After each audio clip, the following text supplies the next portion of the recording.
My name is Dorothy Barnes, and I was married to Robert Barnes, who was the chairman of the board of directors of the Viktor Frankl Institute. I sometimes jokingly say, well, I was somebody once, but I still have purpose.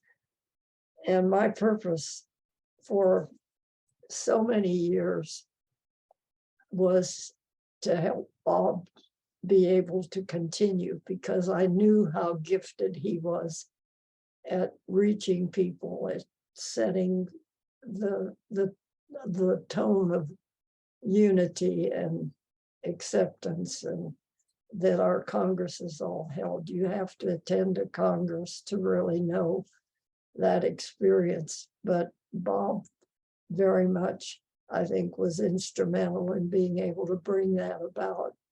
And I felt he had so much to give that my job was to keep him going so he could continue to give and serve in his life, even after he lost so many of his physical abilities.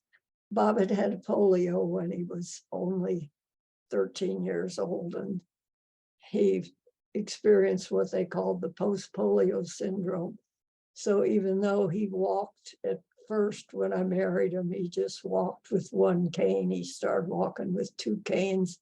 Then he had to get a scooter, and later his arms were giving out and he could no longer stand on his legs at all and had to be lifted out of the bed into his wheelchair. He conducted 2 or 3 World Congresses when he was in that condition.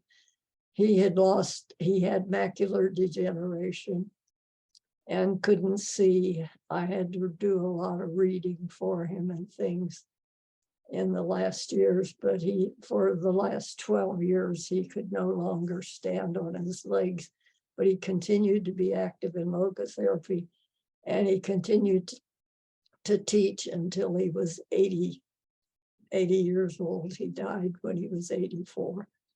And so he was very active, but he never lost it up here. He lost almost everything physically. He had a pacemaker and everything else. Each year something else he'd lose, but he lived logotherapy as Frankl said. I may not have read that last sentence, but he said he represents logotherapy at its very heart, because Bob learned to find meaning in life in spite of everything and I've heard him say in his speeches over and over again, everything can be taken away from us, our loved ones, our health. What's important is not what happens to us, but how we respond to the circumstances of our lives, and that we can still find meaning no matter what happens to us in life. And he certainly lived that. One of the ladies that knew us in our church made a statement that has been quoted about Bob and a number of times, and she said, Bob, when your legs grew weaker, you sprouted wings and learned how to fly. And so he continued to just grow and give. He said, if I'd known I had to call on you for all of this, I would not have married you. And I said, well, I'm so glad you didn't know all of this then, because it's been a major gift of my life to have married him.